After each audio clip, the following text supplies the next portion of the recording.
கோவை மாவட்டம் பொள்ளாச்சி ரயில் நிலைய பெயர் பலகையில் உள்ள இந்து எழுத்துக்கள் மை பூசி அளிக்கப்பட்டுள்ளது. தமிழகத்திற்கு நிதி தராமல் மத்திய அரசு வஞ்சிப்பதாக கூறி ரயில் நிலையத்தில் உள்ள பெயர் பலகையில் திமுகவினர் மை பூசியுள்ளதை அண்மை செய்தியாக பார்த்து வருகிறோம். கூடுதல் விவரங்களை செய்தியாளர் ஞானசேகரன் வழங்க கேட்கலாம். வணக்கம் ஞானசேகரன், இந்த சம்பவம் குறித்த கூடுதல் விவரங்கள்.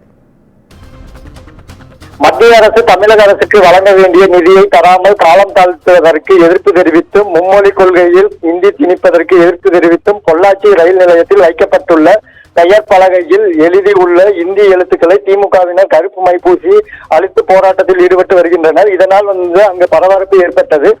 ரயில் நிலையங்களில் பல்வேறு சோதனைகளில் ஈடுபட்ட பின்னரே பயணிகள் அனுமதிக்கப்பட்டு வரும் நிலையில் பொள்ளாச்சியில் திடீரென திமுகவினர் ரயில் நிலையத்தில் சென்றபோது ஒரே ஒரு ரயில்வே ஊழியர் மட்டும் அங்கு இருந்ததால் பெயர் பலகையில் இந்தி எழுதப்பட்டிருந்த எழுத்துக்களை கருப்பு மை பூச வந்த திமுகவினர் தடுத்து நிறுத்த முடியாமல் திகைத்து வந்தார். இதனால் அங்கு பரபரப்பு ஏற்பட்டது. கற்பகம்.